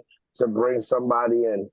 So and I do agree with you that the Clinton Capella might be a smoke screen because we didn't even see Cam. You know what I mean? So it might be a smoke screen for something else. Keith, anything is possible. Keith Watkins says that's not fair. First of all, nobody's stopping Jokic and Embiid. Touche. So no matter how. Stop. No, not touche. I know. Not, for the small guys. We're not talking about Mitch or Mitch is 7 feet. Isaiah was 7 feet. We're talking about these small guys. But literally, even them, they're MVP caliber players. Even though Mitch stopped them and it took Embiid yanking on his feet, kicking him in the sack. So Embiid had a cheat, coach. And Keith, you have to remember, Jokic maybe, but Embiid needed some extracurricular activities to stop our centers, both of them. He had to do some extra cheating to stop Isaiah. Yeah, there was a lot of dirty shit. That's why I don't never want to see him beat in blue and orange for all that little foul shit. Hey, salute to Show Quan. You're in the building. Show Quan. You got your own little show. Everybody in the chat, subscribe, hit that like button, rock out. You know how we do. You know what I mean? The Dominican trio right here with a Puerto Rican in the background behind the curtain. You know what I mean? We doing our thing. You know what I mean? He's good. You know what I mean? He's the Oz. You know what I mean? Salute to Show Quan and Vision. All right, they in the chat today in the building. Yo, you throwing gang signs up, bro? Yo, son. Keith Walker says, I'm talking about the entire damn league. The man averaged more points per game than minutes. If you're talking about Embiid, listen, they're both MVP. I agree with you. They're both MVP caliber players. But if we're talking about stopping them, if we're talking about stopping them, many times. Hey, as a matter of fact, let's look at this year. What happened after game one? He couldn't even look at the cameras. He couldn't look at nobody. Bro, he was talking to the floor. Don't bring a nigga like that over here, bro. That nigga got no. We win. We going to win. And his eye was twitching, bro. That nigga had such a bro. I thought he had a stroke. I think the Knicks gave Embiid a stroke. He was dumb mad. He couldn't look. He couldn't look at players in the eye. I mean, the press in the eye. Like, he literally could. He literally and figuratively. So, yo, I don't need. See, that's what I'm talking about. And you could tell that, like, and that's Bro, that's not even New York media. That's not even like these guys will bust under pressure, bro. We don't need that type of shit, bro. Look at Embiid. Bro, there's too much shit out there saying softness. I don't And need listen, no microwavable marshmallow ass niggas on this squad.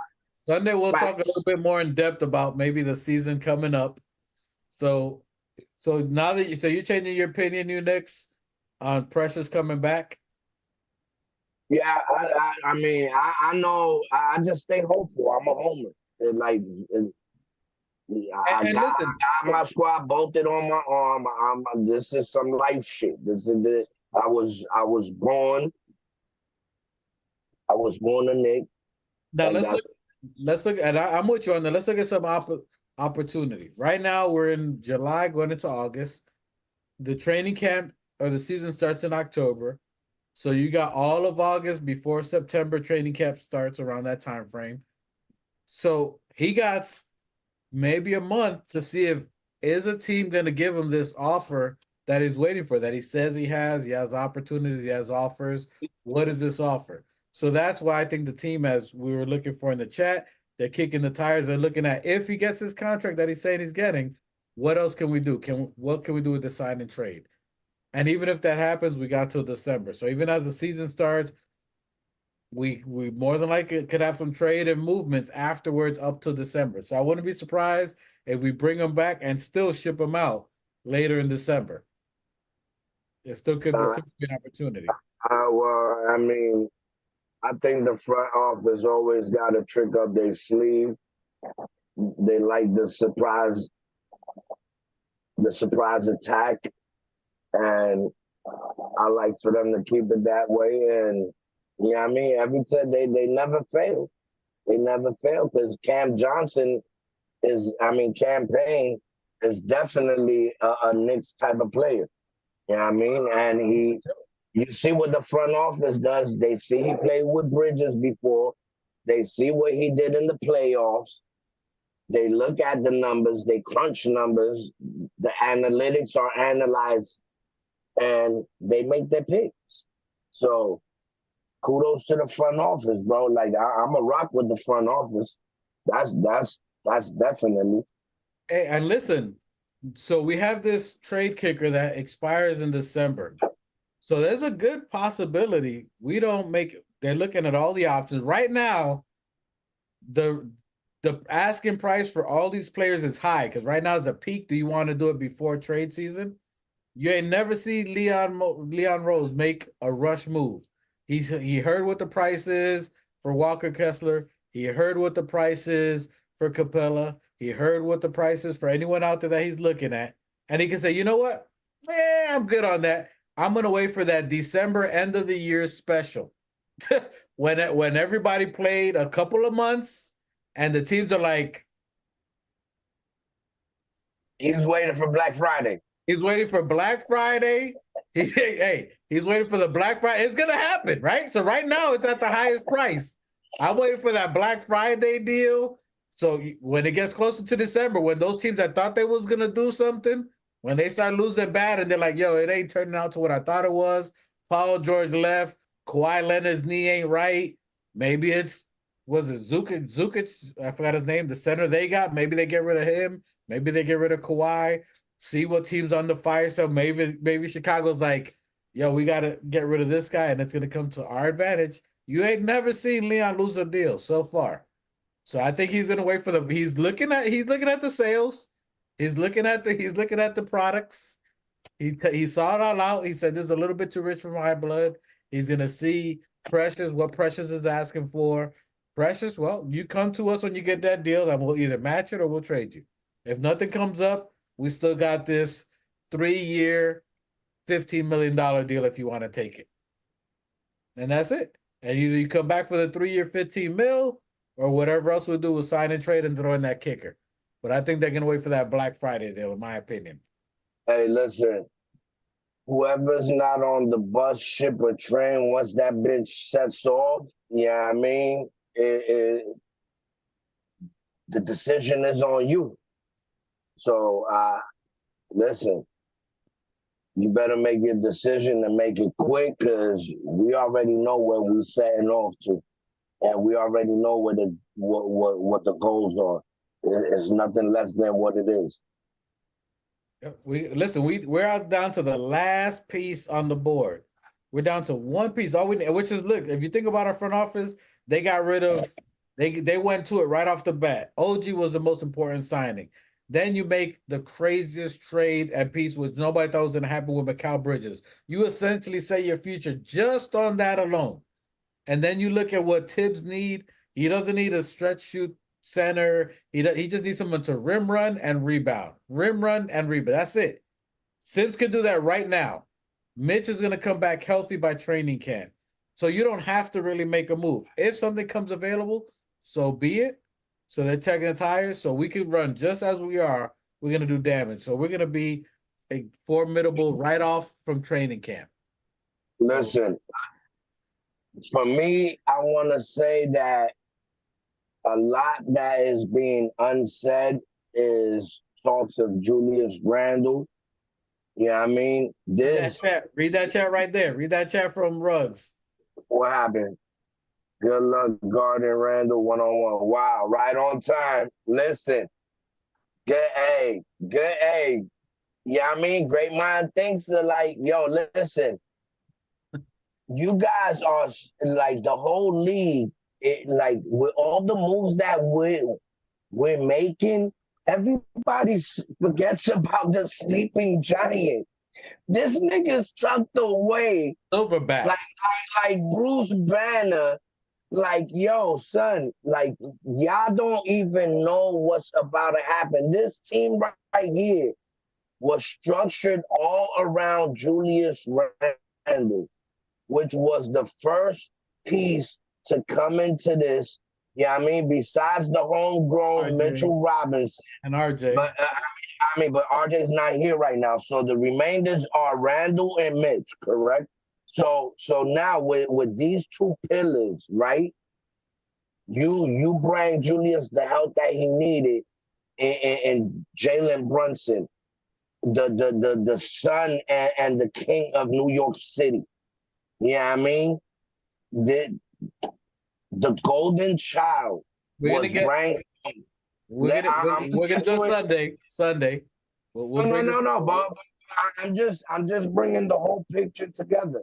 So everything that was structured for Julius Randle, and with him falling on that shoulder and seeing what the team is doing, listen, boy, it is definitely a shell-shocking situation for the NBA, and they got a big problem on their hands, because we are the problem. Listen, the blue and orange is the heaviest jersey, and when you wear heavy jersey and you rolling downhill, it's kind of unstoppable.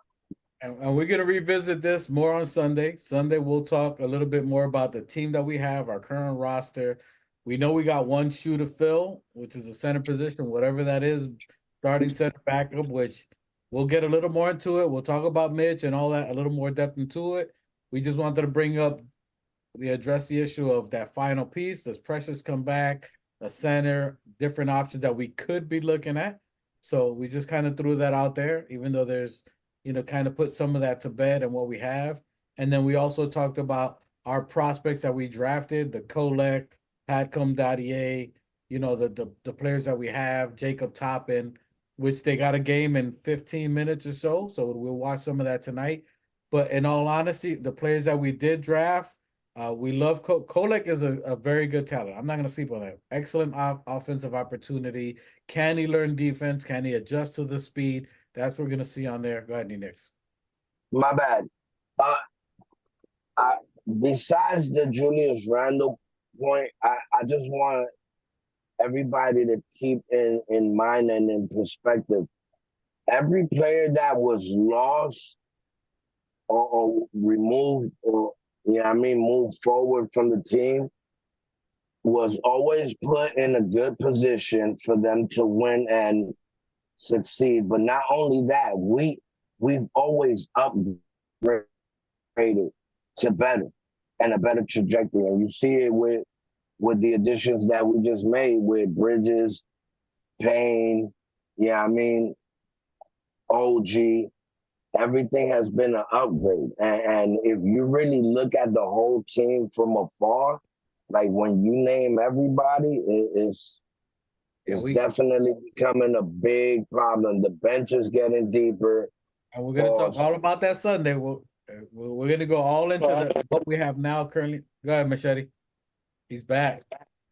No, what's up, guys? Sorry, I So, had a little side business. I had work related stuff. Okay. you good? So No, yeah, I mean, we'll see what's gonna happen, man. It's just summer league, and I think we got a game tomorrow against Detroit. night. Is it tonight? Oh yeah, that's right. It's tonight at 7:00. And hopefully we'll do good with summer league. Keep our minds off of what's going on. Behind closed doors. I hope that whole Precious Achua thing works out. I think it will. I think we'll end up coming back with a squad. For training camp. We're gonna be all right. Everybody's gonna come back healthy and ready to rock, man. Fresh start. Facts. Yo, like I was telling well and everybody else, like with all the talks that we've been having, like a lot of people we've been sleeping on Randall. What's your thoughts on Randall's comeback? No, man, Randall from what it looks like is in great shape, man. He's gonna have the whole entire summer to get better and stronger. Yeah, dude, he's gonna be ready. I'm sure he's anxious. I think that he was on a roll. He was on a high in January when he injured his shoulder, and he's gonna want to come back and make up for the year that he lost. And he's gonna get stronger. And it's just things happen for a reason. You got hurt. We got guys that weren't really fully 100% ready. And OG, I think, is gonna come back and show us that he's worth the 220 mil that we gave him. I think he's gonna come back. They have their surgery. These guys are gonna come back bigger and stronger and more ready than ever, man. Brunson's got a chip on the shoulder. I think the team that we're gonna want the team that's gonna motivate us to kick ass is gonna be Indiana. I think Indiana got a little bit better. They got Siakam in there. Mike. I'm telling you, I think that Brunson's got a chip on his shoulder for what We'll happened. revisit this Sunday. Save it for Sunday. Save it for Sunday. Save it for But anyway, Sunday. that's just my opinion. As far as our motivation, what's going to be our motivation for the regular season, I think Indiana put that fire in our ass, kicking us out that second round when we should have had that. But whatever, we weren't healthy. We really weren't ready. Even if we went into the third round or into the EFC, which would have been nice, we probably would have gotten knocked off early. So we need everybody to be 100%. We got more durable guys on the team. We got a new coach. We got Mook in there. He's going to be a better defensive coach than this cat, and so we're going to be all right. We're going to be good. Let's go Knicks. All right, Mike, quick question. All right, did you not see the relief in the way Randall was playing We're talking about Sunday. We'll talk about the Sunday. We'll go into the Sunday. All right. We closing it out. Y'all go for 2 hours, and it gives us so Sunday. If you guys don't normally know, we do Fridays 5 p.m. Sundays 5 p.m. If you're first in the chat, we're gonna do Sunday 5 p.m. and then we're live at 5. So we're gonna talk a little bit. We talked a little bit about today about what we see in the summer league, the final piece. Now we'll talk a little bit about what we have, our players, and our thoughts about going into the season, into training camp. We'll talk a little bit about that Sunday, which obviously these two are super stoked to do. They're just jumping into it like all well, y'all, we haven't did a pod in a minute, bro. I'm ready to go. It is a slow season, so forgive us if you haven't seen us regular. We're not the type of people to just throw info out just to be the first. Just to leave y'all hanging, or just to say things. We ain't trying to jump on that. We want to let the team assess, and then we talk about it. But we will come Friday. Saucy Sundays, we should be litty, and they'll be spliffy. So that we'll be at it. We'll have fun like we always do. Appreciate you guys. Salute to the new chat. Salute to Ruggs. Salute to Vision. Salute to Coach Zaire. Salute to Keith Watkins. Everybody, live gang, replay gang. Salute to Machete for coming in always during work. Salute to the new Knicks for always finding time to squeeze in. Salute to M Specialist in the background, the Boricua, Puerto Rico, for taking out Lithuania. and helping us get Jokibitis on the summer league because Puerto Look, Rico had business. he unmuted himself now, boy. He ready. Yeah, now he talking. Boricua, coño. Hey, salute to everybody in the chat. We appreciate you guys. We're gonna come back Sunday, 5 p.m. New Knicks. What you gotta say? Close it out. What you gotta say? Final thoughts.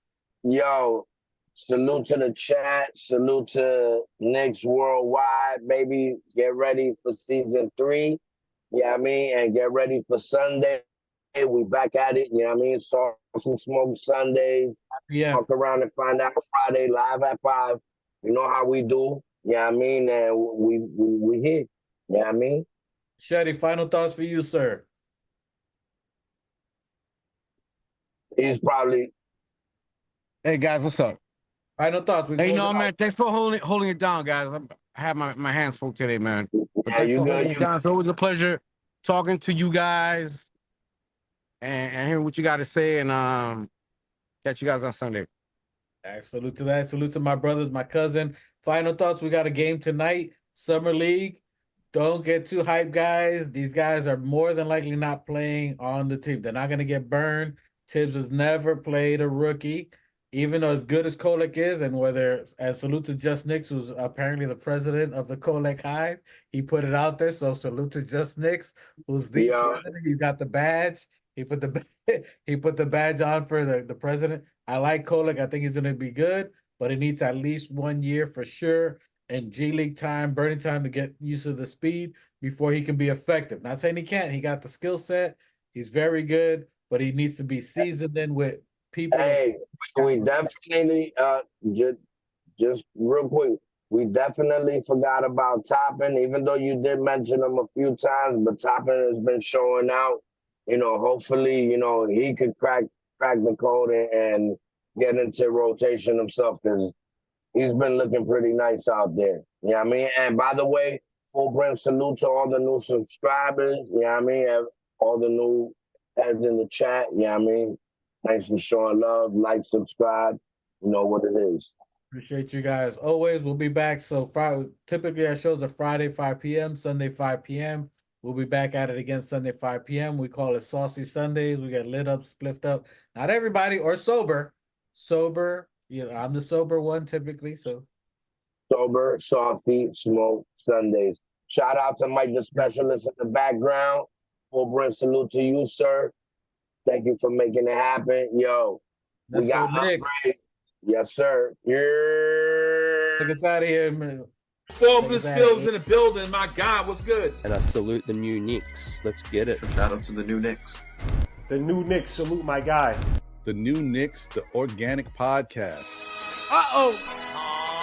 Sounds like it's about to go down in here. Going down. New York City, NYC, Borough.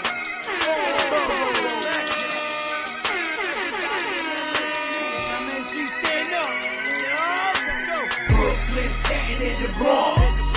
Manhattan, Queens, what you want? We want the Knicks. We want the Knicks. We want the Knicks. We want the Knicks. Brooklyn, Staten in the Bronx. Manhattan, Queens. We want the Knicks. We want the Knicks. We want the Knicks. We want the Knicks.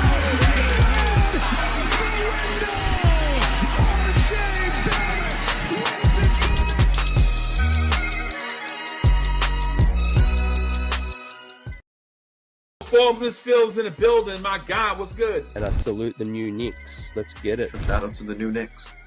The new Knicks, salute my guy. The new Knicks, the organic podcast. Uh-oh.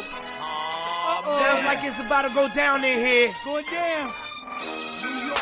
New York City. New York.